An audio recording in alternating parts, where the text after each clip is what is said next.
Hey folks, Eric here, the Whatever Guy, because it really is whatever for me. And do you folks want to know how this new Farm Bill extension will allow him to grow bigger in 2024? You guys stick around, man, and I'll talk about that. As you guys know, man, my name's Eric. I'm the Whatever Guy, and I usually shoot videos a couple days a week, basically keeping you guys updated in the world Delta 8, Delta 9, Delta 10, hemp, cannabis, just what's going on in our realm. And having said that, man, sitting here on an early Saturday morning, bullshit around, had a little bit of time, had a little bit of trouble getting motivated, getting ready to move around. But having said that, man, we talked about this Farm Bill. I didn't do a video on the fact that the Farm Bill did get extended simply because I did a video prior to that and told you guys that's exactly what was going to happen, like prior to it happening. So there's really no need in me coming out and letting you guys know that the Farm Bill is going to get extended.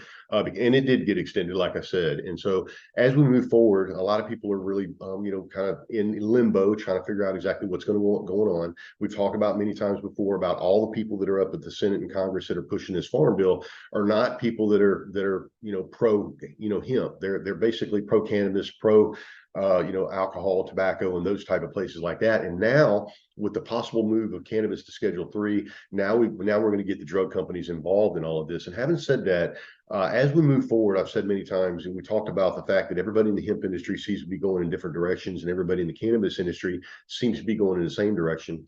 And this extension on this Farm Bill is going to allow the hemp industry to get their legs and get a little bit more seated in concrete, simply because as I've also shot on this, told you guys on this channel before, the hemp industry is much bigger than the cannabis industry. As it stands right now, I'm looking into freight suppliers to try to get stuff moved over to Brazil. The cannabis companies can't do that, and in my opinion, the cannabis people are going about this the wrong way. I think that they're basically trying to kill us through legislation.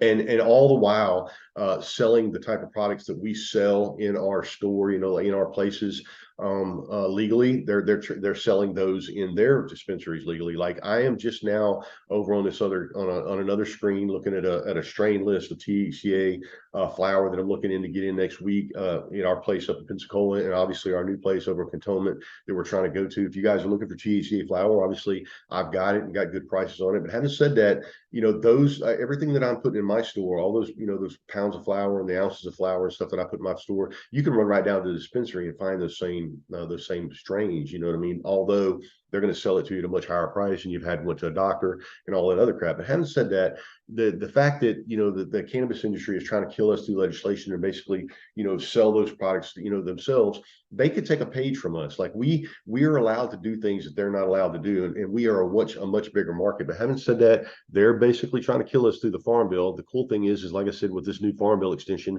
is that we have another year till September of next year to get in here and start arguing and let these people know what's going on. And Rod Kite, man, probably the premier lawyer in all of the United States as far as the hemp and cannabis industry goes. This is just a short missive from him about the hemp and cannabis industry and about what the new Farm Bill extension will mean for us. It says Farm Bill extension means hemp will grow bigger in 2024. If we move on down here, he says, during the past 6 months, I have been repeatedly asked to predict what would happen with the Farm Bill. This is because the Agriculture Improvement Act of 2018, better known as the 2018 Farm Bill, expired at the end of September.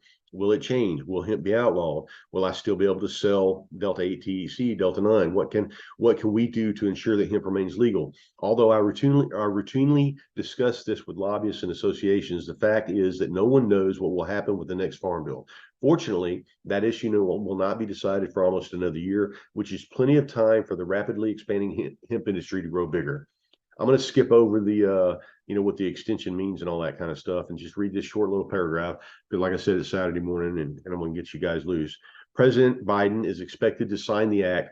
This means that we will not likely have a new Farm Bill until fall of 2044, given that the 2018 Farm Bill is the basis for the hemp cannabinoid market, which Whitney Economics recently reported has a demand of $28.4 billion, more than the marijuana industry and on par with the craft beer industry. Maintaining status quo for another year is a good thing for the industry. In addition to an additional window of time to continue its progress of bringing cannabis to people in the U.S., the extension will allow hemp companies to expand their sales and operations internationally. This is because hemp can cross borders, and many current hemp products meet the emerging standards set by countries who are creating cannabis programs. This does not mean that the hemp industry can take a break from politics. In fact, it is more important than ever to educate your local, state, and national representatives about hemp.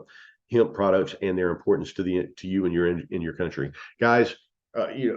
This gives us another year to get our ducks in a row, to get to get on par and try to get pull together and start going in one direction so that we can actually guide the direction of this farm bill. I agree that there should be regulations on the hemp market. There should be some sort of obviously restrictions for child-proof packaging and stuff like that, not being able to make stuff look like it's appealing to kids. I agree with all of that, and all that should be coming forward in the farm bill. But what you guys have to understand, the farm bill, the hemp portion of the farm bill is just 1 or 2 pages of a couple thousand-page bill that is designed to give subsidies to farmers, and obviously the majority of that is SNAP benefits and food stamp benefits. So the hemp portion of the farm bill is just a very small portion at the moment. I would imagine if we start sticking restrictions in here and all that other stuff, that portion is going to grow. But like right now, that is less than 1% of the farm bill, and so the majority, like I said, the majority of this is focused towards SNAP benefits, and that's what Biden was signing. He wasn't signing an extension for the farm bill so we could sell cannabinoids. It just so happens that this is inside the farm bill. Guys, we need to get our ducks in a row. We need to get this straight, because obviously someone like me, I want to be able to get you good THCA products and stuff like that on a daily basis, and I don't want to be in a position where I have to do this illegally. All right, folks, this is Whatever Guy signing off, and I'll talk to you guys later, man. Love you. See ya. Hope you have a great weekend.